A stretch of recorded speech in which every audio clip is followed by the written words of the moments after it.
Rani from Anandyan Extra Educate, directed by ex-faculty of Alien Akash Bansal class.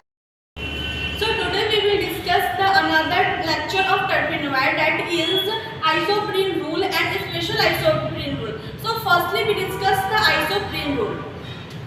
Isoprene rule होता है क्या है, जैसे कि हमने फर्स्ट लेक्चर में पढ़ा था कि हम लोग टर्पेनॉइड्स को आइसोप्रीन बोलते हैं, और क्यों बोलते हैं वो इस लेक्चर में पता चलेगा। ये एविडेंस के साथ पता चलेगा कि हम टर्पेनॉइड्स को आइसोप्रीन क्यों बोलते हैं। नहीं, टर्पेनॉइड को हम लोगों ने मैम बताया था कि आपने कि आइसोप्रीनॉइड भी कहते हैं, वही हाँ, बात है ना, सेम बात ही है। उसके बाद और जैसे कि जो भी टर्पेनॉइड्स होते हैं उसका स्केलेटल स्ट्रक्चर जो होता है उसमें मिनिमम एक आइसोप्रीन यूनिट होता ही है। जैसे कि एक एविडेंस लेकर के हम समझते हैं आइसोप्रीन रूल जो है वो कुछ फॉलोइंग फैक्ट्स पे डिपेंड करता है। जैसे कि जैसे हम लोग देखे थे जनरल फार्मूला C5H8, तो यहाँ पे बता रहे हैं कि टर्पेनॉइड्स का जो एम्फेटिकल फार्मूला होता है C5H8 है, इसी के मल्टीपल से हम कोई भी टर्पेनॉइड्स को निकाल सकते हैं। और फिर ये है आइसोप्रीन का फार्मूला। और दूसरा है कि हम थर्मल डिकम्पोजिशन से भी निकाल सकते हैं। जैसे कि टर्पेनॉइड्स को हमें हीट करते हैं या फिर डिकम्पोजर करते हैं तो एक यूनिट कम से कम आइसोप्रीन एक यूनिट देता है। तो ये दो एविडेंस है। एक एग्जांपल लेकर के समझते हैं, जैसे रबर, जिसको हम लोग पॉलीटर्पेनॉइड कहते हैं, जो कि हम लोग पिछले लेक्चर में पढ़े थे, और आगे जो क्लासिफिकेशन जो पढ़ेंगे तभी हमको पता चलेगा कि अलग अलग ग्रुप में बांटा गया है।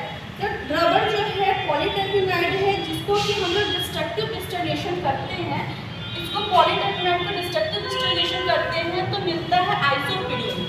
तो यही है आपके आइसोप्रीन रूल, जो कि वॉल्श ने दिया था 1887 में। अगर हम समझते हैं कंफर्मेशन ऑफ आइसोप्रीन रूल से, इसके दो एक्सपेरिमेंटल एविडेंस है। पहला तो हीट के साथ हम करते हैं, जैसे कि हम यहाँ पे आइसोप्रीन है और उसको हम heat in presence of heat करेंगे तो ये देगा डाइटर्पीन। When isoprene is heated at 280 degree Celsius then डाइटर्पीन is formed। ये समझ के फिर दूसरा एविडेंस ये बोलता है कि जब हम पॉलीमेराइजेशन करते हैं आइसोप्रीन को इन प्रेजेंस ऑफ पॉलीमेराइजेशन तो ये नेचुरल रबर देता है। और हम इस दोनों एविडेंस को इन प्रेजेंस ऑफ पॉलीमराइजेशन कोई कैटलिस्ट की उपस्थिति में न होता है मैम। पॉलीमराइजेशन कोई कैटलिस्ट की उपस्थिति में होता है, जैसे जिगलर नीटा कैटलिस्ट भी यूज़ करते हैं ना। हाँ, उसके बाद हम एग्जांपल के थ्रू समझते हैं। जैसे आइसोप्रीन का ये एक यूनिट है, अब हम अगर हम आइसोप्रीन के दो यूनिट को जोड़ते हैं तो एग्जांपल है माइसिन। ये एक फर्स्ट C5 है और ये दूसरा C5 है। दोनों को दो यूनिट को जोड़कर एक टर्पेनॉइड बना, जिसको कि हम लोग बोलेंगे माइसिन। ये एसाइक्लिक मोनोटर्पेनॉइड है। आइसोप्रीन रूल के बाद अब हम आते हैं स्पेशल आइसोप्रीन रूल पे, जो कि इनगोल्ड ने दिया था 1925 में।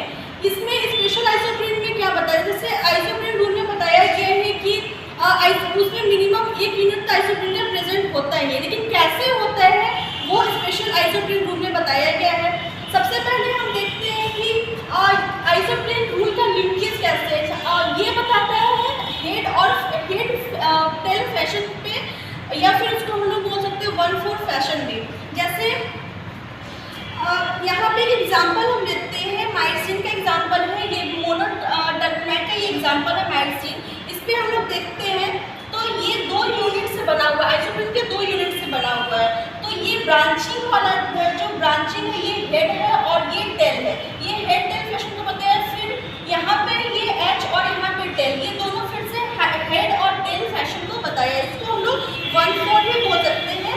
जैसे अगर टेल 1 पे लगा हुआ है तो हेड 4 पे। अच्छा, हेड में वहाँ नहीं, ऊपर में ना होगा हेड में, कहाँ पे? उसके ऊपर में होगा ना हेड। फर्स्ट पोजीशन ऊपर करेंगे यहाँ पे और ऊपर हाँ, ये फर्स्ट। हाँ, अगर वो हेड होगा और ये टेल होगा, ऐसा ही होगा ना मैम। यस। और फिर यहाँ इस पॉइंट पे, इस कार्बन पे अगर हम हेड लगाते हैं तो यहाँ पे टेल होगा। ये है एसाइक्लिक का एग्जांपल।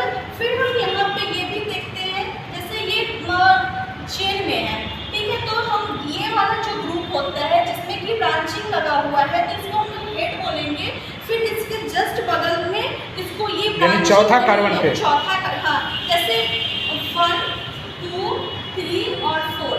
तो पहले कार्बन पे अगर हेड है तो चौथा कार्बन पे टेल होगा। फिर यहाँ पे ब्रांचिंग है इसलिए यहाँ पे हेड होगा, पहले कार्बन पे हेड होगा। फिर इसी तरह हम 2, 3 और 4 करेंगे और जो लास्ट वाला कार्बन होगा यहाँ पे कोई ब्रांचिंग नहीं है, इस वजह से इसको हम लोग टेल बोलेंगे।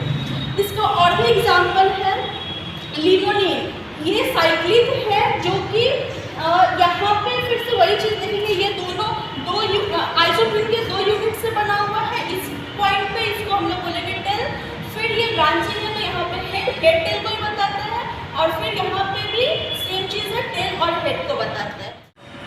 अब आगे हम बात करेंगे एक्सेप्शन ऑफ आइसोप्रीन रूल और exception of special isoprene rule के बारे में। तो यहाँ पे सबसे पहले ये देखते हैं क्रिप्टोन, जिसमें कि C9H12O है। ये ना ही आइसोप्रीन रूल को फॉलो करता है, और जब आइसोप्रीन रूल को फॉलो नहीं करेगा तो स्पेशल आइसोप्रीन रूल को भी ये फॉलो नहीं करेगा।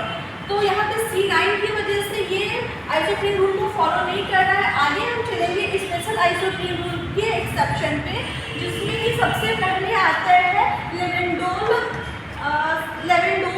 जो कि यहाँ पे टेल फैशन को कैरी करता है। ये unusual tail to tail linkage है।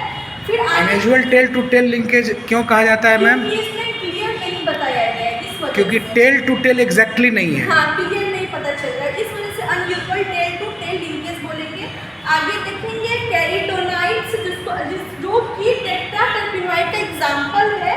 इसमें भी टेल टू टेल, ये दोनों टेल टू टेल फैशन को दिखा रहा है, इस वजह से ये भी स्पेशल आइसोप्रीन के रूल को फॉलो नहीं करता है।